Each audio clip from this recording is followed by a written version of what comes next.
Hello friends. आज चर्चा के अंदर है यस बैंक। और यस बैंक काफ़ी महीनों के बाद जो है मैं आपके साथ चर्चा कर रहा हूँ। यस बैंक के शेयर के अंदर एक अच्छी तेज़ी आज देखने के लिए मिली। और तेज़ी ऐसी थी कि 20% का सर्किट आज यस बैंक के अंदर लगता हुआ नजर आया। क्या मुख्य कारण थे कि यस बैंक के अंदर ऐसी तेज़ी हुई?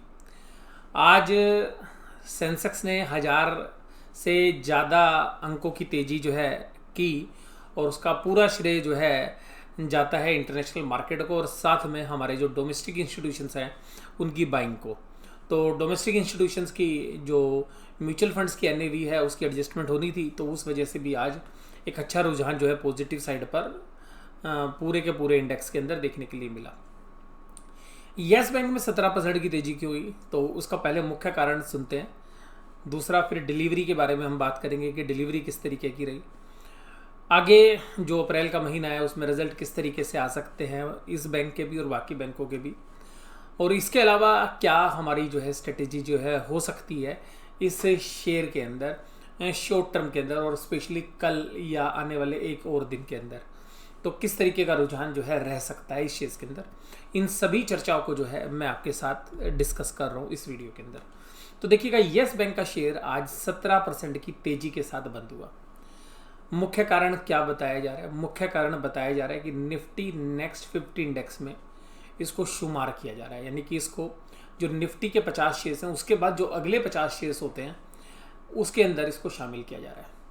आप सभी लोगों को ये बात पता होगी कि पहले निफ्टी 50 का शेयर हुआ करता था यस बैंक, यानी कि जब राणा कपूर जी जो इस बैंक को मैनेज करते थे तब ये निफ्टी 50 का हिस्सा होता था। अब ये निफ्टी 50 इंडेक्स के अंदर जो है शामिल नहीं हो रहा है, निफ्टी नेक्स्ट 50 इंडेक्स के अंदर शामिल हो रहा है। यानी कि जो 51 से लेके 100 नंबर तक के शेयर्स हैं, 51 से लेके 100 तक, उस शेयर्स के अंदर जो शेयर्स होते हैं उस इंडेक्स के अंदर इस शेयर को शामिल किया जा रहा है। वहाँ पर शामिल होने से क्या इसको बेनिफिट होते हैं?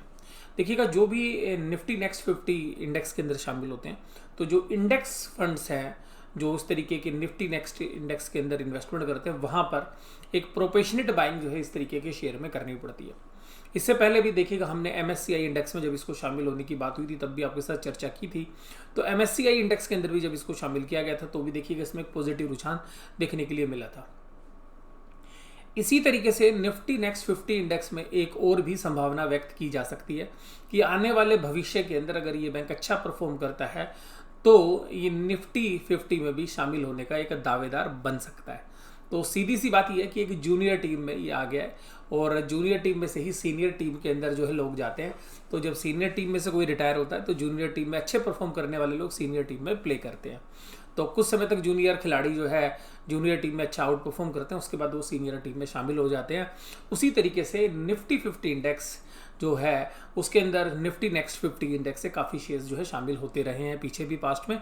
तो ये एक पॉजिटिव न्यूज़ थी जिसकी वजह से एक इंडेक्स बाइंग का जो है रुझान आगे चल के मिल सकता है, जिसकी वजह से आज इसके अंदर 20% का अपर सर्किट लग गया था एक बार तो, लेकिन वो बाद में अच्छी सेलिंग प्रेशर्स की वजह से वो खुल भी गया। तब भी फाइनली देखिएगा करीबन 16% की क्लोजिंग प्राइस जो है इसके ऊपर आपको स्क्रीन पे नज़र आ रही है। तो ये था इसके लिए एक पॉजिटिव न्यूज़। और दूसरी न्यूज़ ये भी है कि जब इसका एफपीओ आया था तो कुछ फंड हाउसेज ने इसमें शॉर्ट पोजीशन बनाई थी और कुछ लोगों ने जो है ये शेयर्स शायद उधार लेके भी जो है शॉर्ट्स कर रखे थे। तो हो सकता है कि वहाँ से भी जो है शॉर्ट कवरिंग हो सकती है कि मार्च 31 की क्लोजिंग होनी है तो वो शॉर्ट कवरिंग भी आ सकती है। तो इस तरीके की भी जो है गुंजाइश हो सकती है, बट मेजर रीजन जो है निफ्टी नेक्स्ट 50 इंडेक्स में शामिल होना है। तो ये तो था इससे संबंधित बात। अब दूसरी बात करते हैं कि इसमें डिलीवरी परसेंटेज कैसी रही। तो डिलीवरी परसेंटेज थी 48.77%। तो आज की जो डिलीवरी परसेंटेज थी वो थी 48.77%। तो ये जो डिलीवरी है क्या ये रोज इतनी रहती है या आज कुछ स्पेशल थी? तो आइएगा अब ये देखते हैं कि ये स्पेशल थी या इसमें कुछ खास नहीं था। तो देखिएगा, हमने पिछले हफ्ते का जो है एनालिसिस करने की कोशिश की और वहाँ से देखिएगा हमने 24 मार्च से कैलकुलेशन देखी। 45% डिलीवरी हुई थी, 25 मार्च को डिलीवरी हुई थी 46%, 26 मार्च को डिलीवरी थी 40% और आज डिलीवरी हुई है 30 मार्च को 48.77%। तो इसका मतलब है कि डिलीवरी परसेंटेज काफ़ी अच्छी है। और अच्छी इसलिए नहीं है कि परसेंटेज टर्म्स में ज़्यादा है, इसलिए भी अच्छी है कि जब वॉल्यूम्स काफ़ी तेज़ी से बढ़ते हैं तो जनरली डिलीवरी परसेंटेज नीचे की तरफ आ जाती है, क्योंकि एब्सोल्यूट नंबर ऑफ शेयर्स में डिलीवरी तो फिर भी ज़्यादा ही होती है बड़े वॉल्यूम्स के ऊपर, अगर परसेंटेज कम भी हो जाए तो। लेकिन इसके साथ साथ यहाँ पर वॉल्यूम भी बढ़ा, और वॉल्यूम देखिएगा करीबन 4 गुना था। अगर पिछले 3 दिन के एवरेज से अगर हम कैलकुलेट करें तो करीबन करीबन 4 गुना, यानी कि जो इससे पहले के जो 3 दिन है उनका वेटेड एवरेज लें और यहाँ पर हम कैलकुलेट करें तो करीबन 4 गुना टोटल ट्रेडेड वॉल्यूम था एनएससी के ऊपर। और अगर हम डिलीवरी परसेंटेज की बात करें तो डिलीवरी परसेंटेज भी 4 गुना से ज़्यादा थी। तो इसका मतलब है कि डिलीवरी की जो परसेंटेज है वो काफ़ी अच्छी है। तो ये तो थी दूसरी बात, ये भी पॉजिटिव न्यूज़ है हमारे लिए। अब है तीसरी बात कि बैंकों के रिजल्ट किस तरीके से हो सकते हैं। बैंकों के रिजल्ट किस तरीके से हो सकते हैं, देखिएगा इसके बारे में जो पूर्वानुमान है वो हमारा इस तरीके का है कि पूरे ओवरऑल बैंकिंग सेक्टर में, ना केवल इस बैंक के माध्यम से हम बात करें तो देखिएगा बैंकिंग सेक्टर के अंदर जो अप्रैल का महीना होगा तो पूरे साल भर का लेखा जोखा जो है अप्रैल के अंदर ये बैंक पेश करेगा और बाकी बैंक भी पेश करेंगे।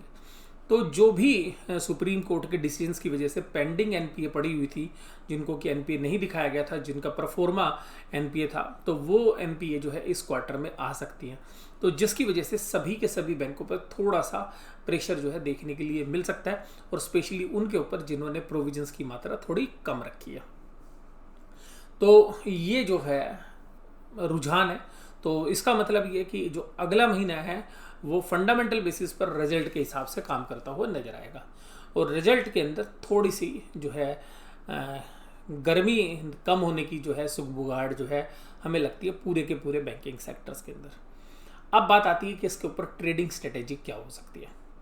तो देखिएगा जिस तरीके का आज ट्रेडिंग वॉल्यूम था, जिस तरीके की डिलीवरी परसेंटेज उठी है, तो देखिएगा ऐसा लगता है मुझे भी कि ये जो शेयर है एक कल भी अच्छी तेजी कर सकता है। अच्छी तेजी कर सकता है। अच्छी तेजी का मतलब क्या है, क्योंकि देखिएगा येस बैंक के शेयर्स के लिए अच्छी तेजी का मतलब 2-3% तो होता नहीं है। तो येस बैंक के लिए अच्छी तेजी का मतलब है कि 5-6% से लेके और जो सर्किट वाले प्राइस है वहाँ तक भी हो सकता है, यानी कि 12-15%। तो अभी देखिएगा, देखना पड़ेगा कि क्या इसका सर्किट प्राइस तो रिवाइज नहीं हुआ है। जनरली ऐसा होता नहीं है इतनी जल्दी, लेकिन कभी कभी एक्सचेंजेस जो है रात को या मॉर्निंग सेशन में जो है इन्फॉर्म करते हैं। तो हो सकता है कि यहाँ पर हम ये मानते हैं कि 20% का ही सर्किट रहेगा, तो यहाँ पर एक अच्छी तेज़ी जो है आ सकती है। लेकिन उसके बाद क्या होगा, उसके बाद मुझे पर्सनली ऐसा लगता है कि ये जो इंडेक्स में शामिल होने की वजह से कुछ बाइंग तो आएगी आएगी, इस बात से तो जो है आप नज़रअंदाज नहीं कर सकते। लेकिन उस बाइंग के सामने हमें ये देखना है कि जो रिटेल का पार्टिसिपेशन है वो काफ़ी ज़्यादा है शेयर्स के अंदर। तो मुझे पर्सनली ऐसा लगता है कि अगर ये 10-12% की तेज़ी दिखाता है तो वहाँ पर प्रॉफिट बुकिंग जो है जबरदस्त तरीके से आएगी, और जो स्मार्ट प्लेयर हैं वो ज़रूर से ज़रूर प्रॉफिट बुक करते हुए नजर आएंगे।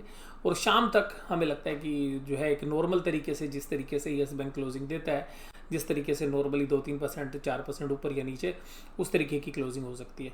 और अगर उसके बावजूद भी अगर कल अगर सर्किट लगता हुआ नज़र आए तो मुझे उसकी संभावना कम लगती है, क्योंकि जैसे ये 10-12% के ऊपर जाएगा तो बहुत सारे जो स्मार्ट प्लेयर हैं जिनके पास बड़ी मात्रा के अंदर ये शेयर है तो वो प्रॉफिट बुक करने जरूर से जरूर आएंगे। क्योंकि 16% की आज की तेज़ी और 10% की कल की तेज़ी, तो 25% की तेज़ी कभी भी शेयर्स के अंदर आती है तो एक प्रॉफिट बुकिंग जो है लाजमी रहती है। और स्मार्ट प्लेयर मुझे ऐसा लगता है कि 10% 12% जैसे ये शेयर कल ऊपर नजर आएगा इसमें एक प्रॉफिट बुकिंग आएगी। हालांकि हो सकता है कि एक बार जो है फॉलो अप बाइंग आए और फॉलो ऑन बाइंग के ऊपर भी जो है एक बार सेलिंग आए, और यही जो है मुझे लगता है। और अगर किसी भी कारणवश अगर कल सर्किट लगता है तो फिर तो ये देखिएगा ये येस बैंक के इन्वेस्टर्स के लिए जो है बहुत खुशी की बात होगी।